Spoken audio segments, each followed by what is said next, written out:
Welcome, welcome to Sinas classes. Hello everyone. I hope everyone is good and happy. Let's start the session. Today's topic is coin based questions. जो आया है CGL 24 में prelims में. क्यों ले रहा हूँ मैं? क्योंकि इसमें देखो थ्री वेरिएबल्स है एंड टू इक्वेशन फॉर्म होगा. तो इसी वजह से इसको मैं ले रहा हूँ. सिर्फ दो ही क्वेश्चन लिया हूँ जो ऐसा है. बाकी रेशियो वाला सवाल और एक चीज की एक इंसाइट है, बहुत सारा इंसाइट है कैसे डील कर सकते हो. क्योंकि सिर्फ इसी एग्जाम में आएगा, ऐसे ही आएगा, सिर्फ सॉल्यूशन ही पूछेगा, पैसा नहीं है. अगर रेंज पूछ लिया गया है, क्योंकि थ्री वेरिएबल्स टू इक्वेशन कभी भी वन सॉल्यूशन नहीं होता है. ठीक है, तो कभी भी अगर रेंज पूछा गया हो कि यूपीएससी में आ गया, यूपीएससी सीडीएस में आ गया, कि सीजीएल में भी मानो ऐसे आ गया कि ऑप्शन 1 ऑप्शन 2 ऑप्शन 3 ऐसा आता है, तो थोड़ा बहुत ज़्यादा जानने के लिए जो है इंटरेस्टेड है वो इसमें रहो. और लास्ट में एक इंसाइट है जिसमें तुम ये सवाल, अगर तुम्हारा किस्मत अच्छा है तो 0.5 सेकेंड में हो सकता है. उसका क्या है की है वो लास्ट में बताऊंगा. चलो लेट्स स्टार्ट इट. देखो एक क्वेश्चन क्या बोला है. जो नॉर्मल सा अप्रोच होता है वो ऐसा अप्रोच होता है जो बहुत फिजिबल है कि 100 टोटल वैल्यू है. ऐसे लिख रहा हूँ, ऐसे लिखना नहीं है. ये लास्ट में एक चीज समझाऊंगा, इसलिए अभी से प्रिपेयर कर रहा हूँ तुम लोगों को. कि टोटल वैल्यू है अभी 5 रुपीज है, तो 5 का अगर x नंबर ऑफ कॉइन्स होता है और 2 का अगर y नंबर ऑफ कॉइन्स होता है, और फिर हमको जेट नहीं चाहिए. जेट क्या है? 1 रुपीज का कॉइन है. हम क्या करेंगे, हमको ऑलरेडी पता है कि x plus Y plus Z कितना है, 40 दिमाग में चल रहा है. तो मैं क्या करूंगा कि ऐसे ही लिख दूंगा कि 1 × 40 माइनस एक्स माइनस वाई. ठीक है, तो फिर क्या हो गया, टू वेरिएबल वन इक्वेशन आसानी से आ गया. अभी कितना पड़ गया, 4x प्लस वाई माइनस 40, तो फिर ये 60 हो गया. ठीक है, अभी क्या करेंगे, वैल्यू पुट करेंगे कि 16 से अगर ये 16 बैठा हो तो y -4 आ रहा है, तो ये तो नहीं होगा. 17 बैठा हो तो ये -8 आ रहा है. 18 बैठा हो तो -12 आ रहा है. 13 बैठा हो तो फिर क्या आ रहा है कि ये अगर 13 है तो y 8 आ रहा है. तो यही फिजिबल लग रहा है, तो यही आंसर होगा. ठीक है, ये तो सही है. बट जो चीजें हमको समझना है वो है कि सिर्फ x के लिए एक सोल्यूशन नहीं है. तो क्या सॉल्यूशन है? सोल्यूशन ये है.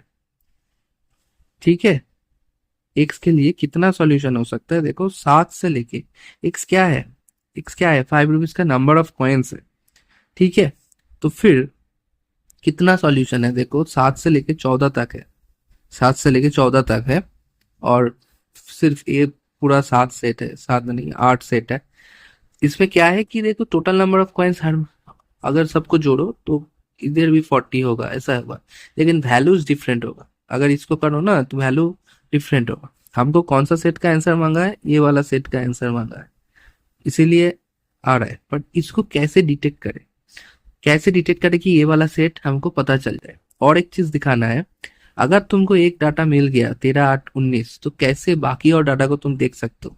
एक चीज देख लो, अगर मैं देखूं 1 रुपीज का सॉल्यूशन ये 19 है, इसका जो अगला वाला वैल्यू होगा ना, वो बाकी जो दो कॉइन है उसका डिफरेंस है, आइदर घटेगा और बढ़ेगा. ठीक है, कितना डिफरेंस है? 3 का डिफरेंस है. तो 19 से 16 हुआ, इधर 19 से 22 हो गया, +3 -3, ऐसे करके फिर -3, फिर -3 होके लास्ट तक है. सिमिलरली फॉर 2 रुपीज कॉइन, इसका जो सॉल्यूशन होगा वो कैसे गवर्न होगा, कौन सा रूल से, कि 5 और 1 का जो डिफरेंस है 4, 5 और 1 का जो डिफरेंस है 4 से गवर्न होगा. जैसे 8 से 4 इधर घटा है, फिर 8 से 12 16 20 24 28 32. फिर 5 रुपीज का देखो 2 और 1 का जो डिफरेंस है, एक इसका जो डिफरेंस है कि एक का देखो 7 से 8 8 से 9 से ऐसे 14 तक किया है. अब हमको ये जानना है कि लिमिट 7 से 14 ही क्यों गया है. लिमिट 7 से 14 ही क्यों गया है ये बाद में हम देख लेंगे, इसका भी एक तोड़ है मेरे पास. तो ये एक इंसाइट तुमको मिल गया. और जो दूसरा वाला क्वेश्चन है ये भी देख लो, जो आसान सा अप्रोच है कि टोटल वैल्यू क्या है 120. अगर मैं इसको ऐसे लिख दूं 10x plus 5y plus 2 Z तो नहीं लिखूंगा, क्या लिखूंगा 25 माइनस एक्स माइनस वाई। तो फिर क्या आ जाएगा बताओ, इधर से 50 घटा दिया तो 70 आ गया, -2x तो 8x आ गया, -2y तो 3y आ गया। अब देख लो 8 बैठा दो इधर 64 तो y 2 आ गया। तो ये फिजिबल है। फिर ये क्या फिजिबल है, ये फिजिबल नहीं है क्योंकि 4 इधर बैठा दो, 4 इधर बैठाऊं तो 32 आ गया। तो फिर एक्स का वैल्यू मांगा है ना 10 रुपीज का कॉइन्स का, 32 आ गया तो इसका डिफरेंस कितना होगा 38। Then Y is something fraction value, 6 को बैठा के देख लो 48, तो 50 22 ये भी फ्रैक्शन दे रहा है, 10 तो नेगेटिव दे रहा है वाई को, तो फिर ऐसे नहीं होगा, ये वाला ऑप्शन है। लेकिन और क्या जानना है कि इसका जो सेट ऑफ सॉल्यूशन है ना, इसी वाला का हमको सॉल्यूशन मिला है, बट ये जो सेट ऑफ सॉल्यूशन है वो ये है कि 8 में भी हो सकता है, 5 में भी हो सकता है, 2 में भी हो सकता है। सिमिलरली ये देखो, जो 8 का 10 रुपीज का वैल्यू है वो इसका डिफरेंस जो होगा ना उसको गवर्न करेगा, मतलब उसी से गवर्न होगा। जैसे 8 से 5 गया, 5 से 2 गया, अब 2 से तो और नहीं कम हो सकता है। अब तुम ये बोल सकते हो 8 से 11 क्यों नहीं हो सकता है, ये तो एक हिट एंड ट्रायल मेथड है, तुमको एक बार चेक करना पड़ेगा। लेकिन जो नेक्स्ट सॉल्यूशन होगा वो इधर 3 से घटा होगा और 3 से ज्यादा होगा, 3 से बड़े होंगे, मतलब इंक्रीज होंगे। अगर 5 रुपीज का देखो तो 2 से 10 से 2 8, 8 से गवर्न होगा, 2 से देखो 8 बढ़ा इंक्रीज हुआ, फिर 8 इंक्रीज हुआ। अब इधर घटेगा क्यों नहीं, ये तो हिट एंड ट्रायल मेथड है। लेकिन डिफरेंस जो होगा नेक्स्ट सॉल्यूशन का 8 ही होगा। फिर 2 रुपीज का देखो, 5 का डिफरेंस होगा, इसका 5 है, इसका डिफरेंस होगा, देखो 10 से 15, इधर 10 से 5 हुआ है। तो एक एक ऑब्जर्वेशन है। लेकिन जो चीज मैं सच्ची में बताना चाहता हूँ कि ऐसे वाला इक्वेशन, जो पहले वाला क्वेश्चन था 5 rupees coin, 2 rupees coin and 1 rupees coin का टोटल वैल्यू, ये क्या है टोटल वैल्यू, और ये क्या है टोटल नंबर ऑफ कॉइन्स। अगर ऐसा सॉल्यूशन, ऐसा क्वेश्चन है तो इसका एक सॉल्यूशन होता है। जो सॉल्यूशन है वो ए है, ये सॉल्यूशन एक्स 60 - 4x 3x - 20। अब तुम, मैं डायरेक्ट से दिखा रहा हूँ कि क्यों एक्स का वैल्यू 14 और 7 का बीच आया था। देखो ये कब जीरो होगा, जब 60 = 4x। तो ऑब्वियसली एक्स क्या होगा, क्या होगा कि 60 ऑलवेज ग्रेटर देन 4x होना चाहिए, ये एक है। और इधर अगर 3x ऑलवेज ग्रेटर देन 20 होना चाहिए ना, नहीं तो फिर क्या नेगेटिव वैल्यू आ जाएगा। तो यही बात है, तो फिर एक्स कितना होना चाहिए 15 से छोटा, एक्स कितना होना चाहिए 6.66 से ज्यादा। तो यही तो लिमिट दे रहा है, 15 से छोटा एक्स है और फिर 6.66 से ज्यादा है। तो फिर इसका रेंज क्या होगा, 7 से 14 होगा ना, ये इसका रेंज है। तो कैसे पता लगा, देखो इसका मैं एक आसान सा एक तोड़ निकाल के लाया हूँ कि जो चीज मांगा है, जैसे इधर 10 रुपीज कॉइन का नंबर ऑफ कॉइन्स मांगा था, तो फिर मैंने एक्स पकड़ लिया था, तो हम उसको एक्स ही लिखेंगे, ठीक है, एक्स ही लिखेंगे। अभी वाई को क्या है एक्स के टर्म में लिखना है। कैसे लिखूंगा, देखो टोटल वैल्यू, अगर 100 को टोटल वैल्यू लिख दूं जैसे मैंने इधर बनाया है, तो फिर क्या है, ये अगर टोटल वैल्यू है, ये अगर टोटल कॉइन है, X plus Y plus Z total coin है, तो वाई का वैल्यू कैसे पता लगेगा, जब इक्वेशन है X plus B Y plus C Z equals to T V and X plus Y plus Z equals to T C. तो फिर क्या होगा कि हमको वाई को लिखना है एक्स के टर्म में। पहले ये देख लो कि हमको वाई को लिखना है, ठीक है। तो वाई का कोएफिशिएंट क्या है, बी है। तो नीचे वाला हिस्सा क्या होगा कि हम इस साइड को नहीं देखेंगे, एक्स वाले को नहीं देखेंगे, इसको नहीं देखेंगे, सिर्फ B Y C Z and Y Z इसको देखेंगे। तो देखो पहले टीवी माइनस सीटीसी करेंगे। सीटीसी क्यों, क्योंकि दूसरे वाला जो जेड वाला कंपोनेंट है उससे गुना करके घटा देंगे।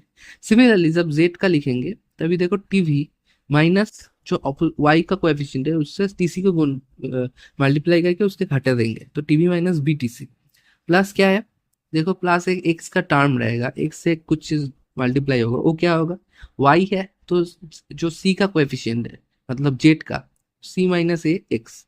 सिमिलरली जेड के लिए क्या होगा, जेड के लिए क्या है B - A x। ये ऊपर वाला हो गया, नीचे वाला में क्या होगा कि वाई का है तो B - C, ए का कोई वैल्यू नहीं इधर, अगर जेड का है तो C-, ये याद रखना पड़ेगा। अभी तुमको सिर्फ वैल्यू पुट करना पड़ेगा, जैसे मैंने ये किया हूँ, तो उसी से सॉल्यूशन आ जाएगा, उसी से सॉल्यूशन आ गया। तो अभी क्या होगा कि जो भी तुम्हारे पास ऑप्शन है तुम इधर बैठा सकते हो, जैसे इधर था कि 16 17 18 13, 16 17 18 13। अब तुम 16 बैठा के देखो, इधर 16 बैठा दिया, -64 -4 आ रहा है, तो इधर से तुमको समझ में आ गया कि 16 नहीं जाएगा। ऐसे करके रेंज डिसाइड कर सकते हो अगर ज्यादा बड़ा क्वेश्चन आया। और तुम बहुत कुछ चीज देख सकते हो, अगर ये वाला सॉल्यूशन आ गया, क्या हुआ सॉल्यूशन, क्या होगा, देखो सब कुछ एक्स के टर्म में आ गया जिसका वैल्यू मांग रहा है। ठीक है, अब इसका सॉल्यूशन आ गया। अभी क्या है कि सिमिलरली इधर भी कर सकते हो। एक चीज याद रखना, जैसे इधर 7 से 14 एक कॉन्टिन्यूअस सॉल्यूशन आया फॉर एक्स, ऐसा नहीं होगा कि हर टाइम कॉन्टिन्यूअस सॉल्यूशन ही आएगा। ठीक है, बट जो ये वाला सॉल्यूशन है ये नॉर्मल सॉल्यूशन है, ये थोड़ा मैथमेटिकल सॉल्यूशन है, लेकिन अप्रोच उधर ही रखना है। अगर कभी ज्यादा कुछ पूछ लिया तो फिर ये अप्रोच यूज करना पड़ेगा। ये वाला फॉर्मूला ज्यादा टफ नहीं है, इसको अगर दो एक बार तुम खुद से सॉल्यूशन करके लिख दोगे तो अच्छा होगा। एक चीज और है, इसी में भी तुम अप्लाई कर सकते हो। अब जो मैंने बोलना है कि एक इंसाइट है, चीजें देखो, what is the number of coins of denomination 5। Highest value का जो कॉइन है उसका सॉल्यूशन क्या है, 40 है टोटल नंबर ऑफ कॉइन्स, ये 40 है। देखो एक चीज की, इसको 1/3 से डिवाइड कर दो, 13 पॉइंट समथिंग, तो फिर ये 1/3 का जो सॉल्यूशन है वही है। ठीक है, और ये अगर 13.5 से छोटा है तो इसलिए 13 लिया, अगर 13.5 से ज्यादा होगा तो फिर 14 लेना पड़ेगा, ज्यादा होगा तो फिर 14 लेना पड़ेगा। ठीक है, लेकिन हाँ ये पूरा तुक्केबाजी है। बट एक चीज ये समझ लो, मैंने बहुत डाटा को लेके स्टडी किया हूँ इसके दौरान, तो मैंने देखा हूँ कि अगर आइदर 1/3 पे रहेगा, कि अगर 1/3 पे नहीं सॉल्यूशन आ रहा है तो 1/6, उधर भी नहीं आ रहा है तो 1/9 पे सॉल्यूशन कुछ ना कुछ आना चाहिए। ठीक है, और दूसरे वाला क्वेश्चन इधर भी देख लो, इधर भी देख लो, टोटल नंबर ऑफ कॉइन्स 25 है। 25 कितने टाइप्स के कॉइन है, 3 है, तो ये कितना आ रहा है, 8.33। ये भी 8 ही आंसर है, 1/3 पे, 1/3 पे नहीं। अगर तुम डाटा को चेक करो तो हाईएस्ट डिनोमिनेशन का वैल्यू 1/3 की 1/3/2, 3 into 2, 3 into 3, ऐसे में कोई ना कोई एक वैल्यू दे देगा अगर तुम चाहते हो जल्दी करना है। बट ये पूरा तुक्केबाजी है, इसका मैं कोई रिस्पॉन्सिबिलिटी नहीं लूंगा, बट ये सिर्फ ऑब्जर्वेशन है। Thanking you. चैनल को अच्छा लगा तो सब्सक्राइब कर देना, और कुछ जानना ज़्यादा है तो फिर मेरा मेरे को बता देना कमेंट्स में। चलो, साइनिंग ऑफ।